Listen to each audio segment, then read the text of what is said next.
ये जो आप मंदिर देख रहे हैं 1034 में इसका निर्माण राजा भोज ने किया था।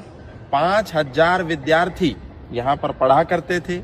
राजा भोज के देहांत के बाद 250 साल तक निरंतर ये यथावत चलता रहा, एक गुरुकुल के रूप में जहाँ ब्रह्मचारी पढ़ते थे। एक बहुत बड़ा परिसर जो 45 से 40 किलोमीटर के दायरे में फैला हुआ था। आज उसकी आप स्थिति देखेंगे तो बहुत गंभीर है। मैं आपको थोड़ा सा इसका दिग्दर्शन कराना चाहता हूँ कि कैसे हमारा जो भारतीय संस्कृति, जो गुरुकुल की परंपरा थी, यानी कि भारतीय धर्म, सनातन धर्म गुरुकुल की आधारशिला पर चलता था। आज बहुत सारे लोग तरह तरह की बात कहते हैं कि हर मस्जिद के नीचे मंदिर मत खोजिए, हर मस्जिद में शंकर भगवान को मत खोजिए, विष्णु जी को मत खोजिए, पर थोड़ा सा प्रत्यक्ष चीजों को हमें देखना चाहिए।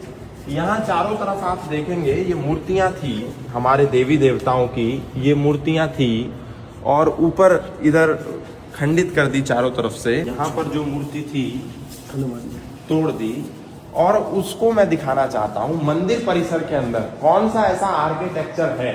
ऊपर दिखाएंगे ये आकृति, कौन सी ऐसी मस्जिद इस देश में है जिसमें ऐसी आकृति होती है। मैं पूछना चाहता हूँ जो सेक्युलर माइंडसेट के लोग भी हैं वो भी इसका जवाब दें। और कौन सा ऐसा मंदिर है जिसमें बाद में ये अल्लाह का नाम मंदिर में कैसे प्रवेश हुआ, ये अपने आप में एक बहुत बड़ा प्रश्न है।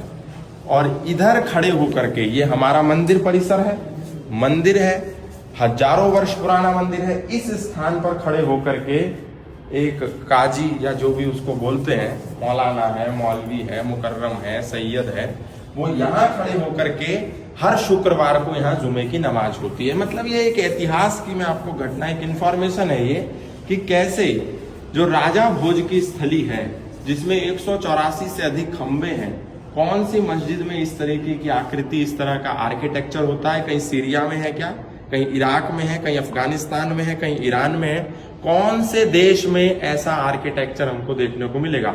हमारे साथ आदरणीय शर्मा जी हैं, थोड़ा सा हमको बताएंगे। राजा भोज ने 84 यंत्रों की यहाँ पर सिद्धि की थी, तो 2 यंत्र यहाँ पर बचे हैं जिसमें एक काल सर्प यंत्र जो अपनी जन्म कुंडली में पितृ जो सिरता है, तो ये 1000 वर्ष पुराना जी। ये शिलालेख लगे हैं जिनमें 17 शिलालेखों का उल्लेख है। सारे शिलालेखों को खंडित किया गया है और ये सारे अक्षर स्वर्ण अक्षर हैं। इनके ऊपर आप रात में लेजर लाइट डालते हैं तो ये अक्षर पीले रूप में, स्वर्ण रूप में चमकते हैं, तो हमारे स्वर्ण युग की याद दिलाते हैं। ये देखिए ऊपर मैं आपको दिखाना चाहता हूँ, कुछ लोगों ने बीच में जब उनके पास सत्ता आई तो जो हमारे खंबे थे जिसके ऊपर मंत्र लिखे हुए थे, श्लोक लिखे हुए थे, उसको कैसे प्लेन कर दिया। दिखाओ मस्जिद में परिवर्तन। ये पूरी इसको एक षड्यंत्र था, कैसे इसको साजिश रच करके मस्जिद में प्लेन करके परिवर्तित कर दिया जाए ताकि कोई भी प्रतिबिंब, कोई प्रतिचिन्ह यहाँ पर ना रह जाए। ये गणेश जी की जो प्रतिमा है, ये पूरी प्रतिमा को तोड़ दिया। कौन लोग थे जिन्होंने तोड़ा। 1305 में यहाँ मोहम्मद अलाउद्दीन खिलजी नाम का एक बर्बर जो लुटेरा आतंकवादी था, उसका भी पदार्पण हुआ और उसी के ग्रंथों में इसका सारा उल्लेख है। आश्चर्य की बात यह है कि इस पूरे परिसर को कब्र और मजारों ने और कब्रिस्तान ने पूर्ण रूप से घेर लिया है। ये आप देखेंगे सामने, तो ये एक पॉलीथीन में कवर कर दिया गया है जो ASI के सर्वे में कुछ स्ट्रक्चर्स निकले थे, उसको भी दिखाया। और इधर मैं आपको एक दृश्य और दिखाना चाहता हूँ जो इसके परिसर के बाहर जो खुदाई हुई, तो उस खुदाई में क्या क्या निकला, उसके खंबे भी यहाँ पर लगे हुए हैं। ASI ने पूरा सर्वे किया, तो वहाँ आप देखिए, इधर दिखाइए, वो बाहर जो है खंबे आपको देखने को मिलेंगे जिसपे ASI ने ये जैसे एक खंबा है, फिर ये दूसरे खंबे हैं, ऐसे करके निकले हैं। और कई हजार प्रतिमाएं निकली हैं, 52 प्रतिमाएं एक दूसरे कमरे में रखी हुई हैं। ये मतलब ये एक दिग्दर्शन है इतिहास का, जहां पर हमें ये देखना चाहिए कि अतीत में क्या क्या घटनाएं हुई हैं, कैसे कैसे मंदिरों की मूर्तियों को तोड़ा गया। ये इधर दिखाइए, ये पूरा यहाँ पर एक मूर्ति थी, इसको तोड़ दिया गया। अब कोई हिंदू, कोई राम, कोई श्याम, कोई राहुल, कोई ऐसा व्यक्ति तो अपने भगवान की मूर्ति तोड़ेगा नहीं। ये किसने तोड़ी, अपने आप में एक बहुत बड़ा प्रश्न है। तो अब शंख चक्र गदा और भगवान राम, भगवान हनुमान, शिव, विष्णु, पार्वती हैं, अलग अलग तरह की मुद्राएं, ये किसी मस्जिद में तो होती नहीं है, ये तो हिंदू मंदिरों में होती है। और एक अद्भुत चीज मैं आपको और दिखाना चाहता हूँ। अब किसी की आंख फूट गई हो, कोई अंधा हो गया हो, किसी ने आंख पे काला पट्टा बांध लिया हो, तो बात अलग है। लेकिन कोई समझदार आदमी हो जिसको ठीक से दिखाई दे, तो उसको ये दिखाई देगा कि ये जो पूरी अल्लाह ताला का ये जो प्रतिमा बनाई, इसके ऊपर बनाने में जो पत्थर प्रयोग किया, इस पर ये मंत्र लिखे हुए हैं। पाली भाषा में, प्राकृत भाषा में, संस्कृत भाषा का पूरा प्रयोग हुआ है, और ऊपर अल्लाह बाद में ला करके चिपका दिया। ये क्या है? और यहाँ ये अंग्रेज काल में डिवाइड एंड रूल जी, दोनों को संतुष्ट करो, ये सब ये लगी हुई, क्योंकि भोजशाला में कहीं भी मार्बल नहीं लगा हुआ है, उर्दू भाषा है। हाँ, ये अरबी की फ्रेम लगी उर्दू में, ये अरबी भाषा में ये कुरान की आयतों को कुछ कुछ तरीके से लिख दिया है। ये 1930 में और ये देखो आप, ये मार्बल है, पूरा स्ट्रक्चर पत्थर पे बना है, केवल इसको बनाया काजी को खड़ा होने के लिए, नमाज करने के लिए, ये मार्बल पे।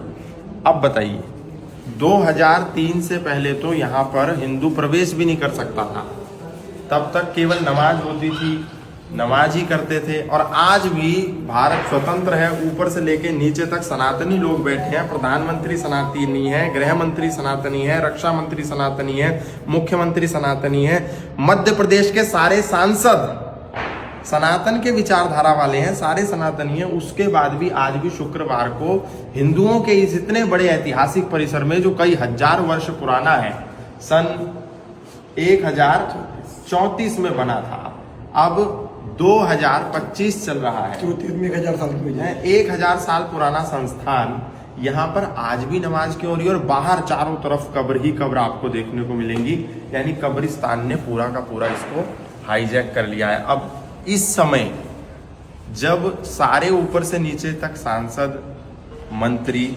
मुख्यमंत्री, प्रधानमंत्री, गृह मंत्री, राष्ट्रपति सारे सनातन की विचारधारा वाले हैं, उसके बाद भी अगर इसको हम रिकवर नहीं कर पाए तो फिर कब करेंगे?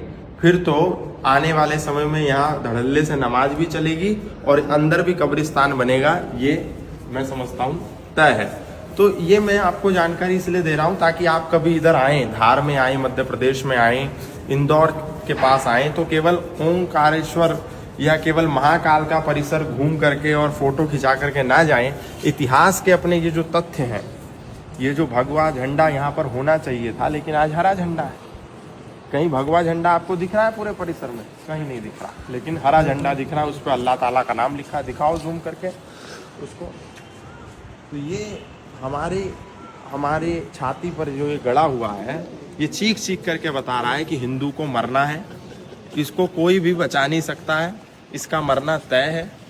ये बड़ी दुखद बात है। ये देखिए, भोजशाला एंड कमाल मौलाना मॉस्क्यू, भोजशाला एंड कमाल मौलाना मॉस्क्यू, मंदिर नहीं मॉस्क्यू लिखा है, मस्जिद है। 1 रुपए की टिकट है। हिंदू को अपने मंदिर में घुसने के लिए 1 रुपया देना पड़ेगा। ये यज्ञ कुंड है, यहाँ अखंड यज्ञ चलता था राजा भोज के समय, उसके बाद 250 साल तक चलता रहा। इसी यज्ञ कुंड के अंदर, ये जो यज्ञ कुंड है, इसी में जब अलाउद्दीन खिलजी आया तो 1000 से ज्यादा आचार्यों के सिर को काट करके इसमें बलिदान होना पड़ा। हजारों, 5000 से ज्यादा बच्चे पढ़ते थे, उनके पास 2 ही ऑप्शन थे, या तो कुरान या तलवार। मंदिर के ठीक बाहर पूरा हरा ही आपको देखने को मिलेगा। और सरकार भी देखो कितनी निकम्मी है। मैं तो बोलता हूँ सीधा है, हिंदुओं का खाते हो, हिंदू से वोट लेते हो, हिंदू के दम पे सरकार बनाते हो। हिंदुओं ने इतना बहुमत दे दिया कि 26 के 26 सांसद, पूरे देश में कहीं ऐसा नहीं हुआ कि 26 के पूरा प्रदेश ने सारे सांसद बना के भेज दिए। उसके बाद आप टिकट में लिख रहे हो, सरकारी टिकट है ना, सब 1 रुपए ले रहे हैं, 50 पैसे ले रहे हैं। हम तो एक ही जगह जा रहे हैं। 50 भी क्यों लेना चाहिए? 50 पैसे भी क्यों लेना चाहिए? आज लोकतंत्र में, हिंदू के राज में, हिंदू मंदिर में घुसने के लिए 50 पैसे भी क्यों देगा? ये अपने आप में बड़ा प्रश्न है। तो मॉस्क्यू क्यों लिखा? इस पर मोहन यादव जी को कुछ एक्शन लेना चाहिए कि भाई, फिर या तो आप ये मत कहो कि हम हिंदू हैं, फिर तो आप मुसलमान हो, क्योंकि आप मंदिर को, भोजशाला के ऐतिहासिक मंदिर को मॉस्क्यू लिख रहे हैं, फिर तो आप मुसलमान हो। तो फिर ये मत कहो कि हम हिंदू राष्ट्र बनाएंगे, हम हिंदू हैं।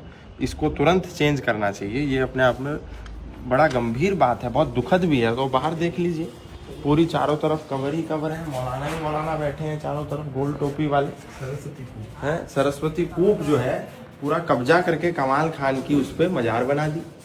तो ये एक दर्द है, एक वेदना है, जिसको हमें समझना चाहिए। अभी यही वो परिसर है जिसमें पूरा का पूरा नमाज होती है शुक्रवार के दिन।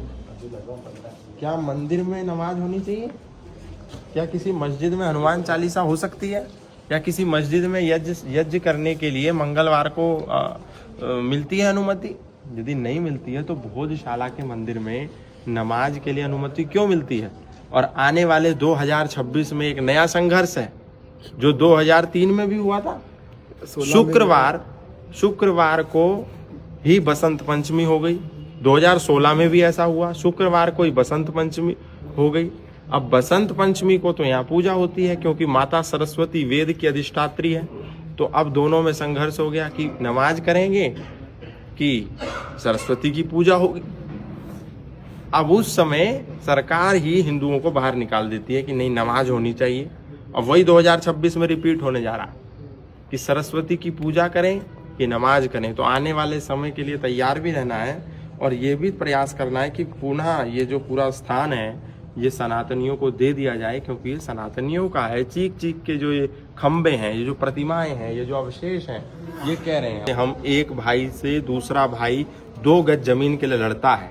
यहाँ हजारों गज जमीन कब्जा हो गई, उस पर कब्रिस्तान बन गए और हम सो रहे हैं।